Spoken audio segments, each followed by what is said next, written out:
वो यहाँ पर फैलता दिख रहा है पूरे झारखंड में और इसकी संख्या जो अब है कोरोना पॉजिटिव मरीजों की 215 हो गई है।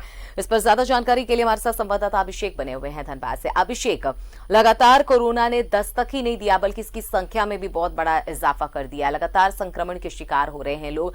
जो प्रवासी मजदूर आ रहे हैं उनमें भी अब ये संक्रमण का जो खतरा है या फिर उनमें संक्रमण की जो पुष्टि है अब हो रही है, लेकिन अभी भी उनका आने का सिलसिला जो है लगातार जारी है। आने वाले दिनों में कितना खतरा बन सकते हैं ये?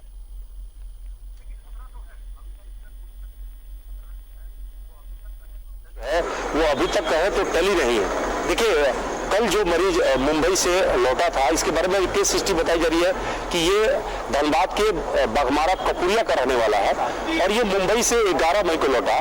12 मई को इसकी स्वैब टेस्ट हुई थी।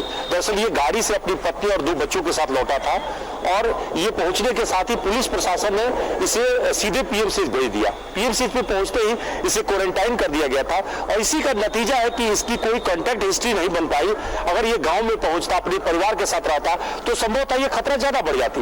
लेकिन अच्छी बात यही है कि पिछले बार जैसे कैंसर पीड़ित महिला जो लौटी थी अपने बेटे के साथ, उसी तरह से इसकी भी केस हिस्ट्री है कि ये अपने 2 बच्चों के पत्नी के साथ लौटा और ये पीएमसी पहुंच गया। और गनीमत यह रही कि कल जब कोरोना पॉजिटिव की मामले का जब ये केस आया, 5वां केस है धनबाद के लिए, तो उसके जो दोनों अन्य बच्चे और पत्नी वो बाकी निगेटिव पाए गए, उनकी जांच निगेटिव मिला है। तो हालांकि उनको भी क्वारंटाइन पर अभी रहने के लिए कहा गया है, लेकिन इससे यही एक फर्क पड़ा है कि सतर्कता से अभी तक धनबाद बचा हुआ है। आज अगर कहें तो धनबाद का जो डीएस कॉलोनी, रेलवे कॉलोनी है, वहां पे कल जो है उसकी अवधि 28 दिन पूरी हो जाएगी, तो वहां भी सामान्य स्थिति है और कर्फ्यू हटाने के कहें तो जिला प्रशासन जो है कल उसे कर्फ्यू हटा ली जाएगी।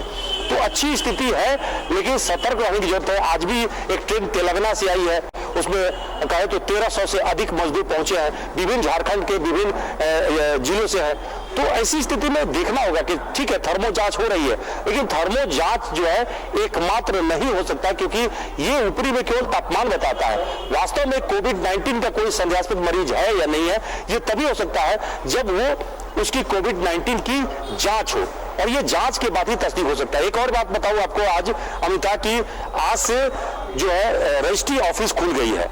रजिस्ट्री ऑफिस खुल गई है, कामकाज शुरू हो गई है। देखिए, धनबाद के रजिस्ट्री ऑफिस का इस वक्त में नजारा देखिए। यह है जिला निबंधन सह विवाह कार्यालय बोलते हैं इसको, और यहाँ पे जो कि कार्यालय में कर्मचारी तो पहुंच गए हैं, रजिस्ट्रार महोदया नहीं पहुंची है क्योंकि वो सोमवार से यहाँ ड्यूटी पर लौटेंगे, और यहाँ पे बड़ा बाबू से लेकर जो अन्य कर्मचारी वो पहुंच गए हैं। और कर्मियों की जहां तक बात है तो किसी भी जगह पे कामकाज के लिए इसमें वकील का और नवीस की जरूरत पड़ती है, वो बिल्कुल नहीं आए हैं, क्योंकि उन्हें काम करने की, अंदर बैठने की इजाजत ही नहीं मिली है। तो ऐसे में उनका कोई रहते अगर यहाँ पे कोई आ भी जाता है, अगर जमीन फ्लैट रजिस्ट्री या लिखाने के लिए आ जाता है, तो वो चाह कर भी रजिस्ट्री नहीं करा सकेगा। एक अच्छी बात यह हुई है कि सरकार ने 1 रुपया का जो महिलाओं के लिए रजिस्ट्री शुल्क जो निःशुल्क रखा था, स्टाम्प शुल्क निःशुल्क रखा था, वो 2017 से रघुवर सरकार के द्वारा शुरू की गई थी, उस योजना को कल ही बंद कर दी गई है। तो इसका जो है लाभ जो है सरकार को करीब करीब कहे तो 400 से 500 करोड़ का लाभ तो मिल सकता है। आम आदमी को थोड़ा नुकसान हो सकता है, लेकिन आम आदमी में भी इसमें भी कहे तो ज्यादातर इसका लाभ बड़े लोग उठा पा रहे थे, जो 50 लाख रुपए तक का जो है रजिस्ट्री करते थे, उनको ये लाभ पहुंचता था। तो सीधे तौर पर कहें कि कुछ लोगों को इसमें लाभ ज्यादा मिल रहा था, और सरकार ने इसीलिए इस मामले पर निर्णय लिया है, क्योंकि इस वक्त में सरकार को राजस्व को बेहद चिंता है, राजस्व की जरूरत है।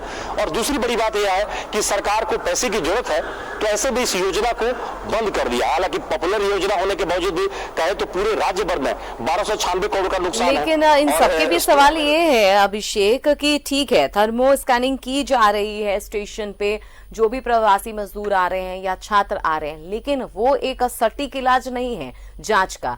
ऐसे में लगातार किट की कमी है, या फिर जो जिस प्रक्रिया में जांच होनी चाहिए उसमें तेजी आनी चाहिए, वो प्रक्रिया में काफी ज्यादा यहाँ पर जो धीमी गति से हो रही है, ये भी काफी अहम चीज है, क्योंकि जिस तरह से जिस स्तर से जांच होना चाहिए उस स्तर से जांच नहीं हो रहा है। और यही वजह तो नहीं है कहीं कि लगातार संक्रमण का जो खतरा है यहाँ बढ़ता जा रहा है, उसकी संख्या में बढ़ोतरी देखने को मिल रही है। देखिए, इसमें कोई शक नहीं कि धनबाद पीएमसीएच में इस वक्त में 400 से अधिक सैंपल की रोज जांच होती है। उसमें धनबाद की संख्या जो है, ये अलग बात है कि 30 से 40 रहता है, लेकिन बाकी जो अन्य जिले 7 जिले हैं जहां पे उसके सैंपल आते हैं, धनबाद के अलावा गिरिडीह है, चतरा है, कोडरमा से आते हैं, तो ये सभी बोकारो से सैंपल आते हैं, ये सभी की जो जांच होती है, तो इसका अर्थ ये हुआ कि यहां से भी जो पहुंचने वाले जो सैंपल है उसकी संख्या भी कम होती है। तो 3-3 मशीन धनबाद पीएमसीएच में कार्यरत है, तो जांच की संख्या जब तक आप बढ़ाएंगे नहीं, पता नहीं चलेगा कि हमारे बीच में से कौन कोरोना पॉजिटिव है और कौन नहीं है। खास करके जब प्रवासी मजदूर लगातार आ रहे हैं, केरल से आ रहे हैं, तेलंगाना से आ रहे हैं, महाराष्ट्र से आ रहे हैं, दिल्ली से आ रहे हैं, तो ये जब मजदूर लौट रहे हैं, घर को लौट रहे हैं, और लौटने का चूंकि अब उनको हर हाल में, चाहे वो बस से लौटे, ट्रेन से लौटे, वो घर के लिए आने के लिए व्याकुल है। जिन्हें ये कुछ भी नहीं मिल रहा है, वो पैदल ही निकल पड़े हैं। जो साधन मिलता है, जो माल ढुलाई के लिए जो ट्रक का इस्तेमाल होता है, सोचिए उन ट्रकों पे जहां पे सामान ढोए जाते थे, वहां पे आदमी ढोए जा रहे हैं, वो खुद भी आ रहे हैं, तो परेशानी है। लेकिन ऐसी हालत में अब 2 ही उपाय बचा है कि जो भी मरीज के तौर पर हम जिनको चिन्हित करते हैं, यदि कोई लक्षण पाते हैं तो उसको हम सीधे तौर पे जांच करें, और गांव जवार से लेकर सरकार के स्तर पर या निगरानी बढ़ाने की जरूरत होगी।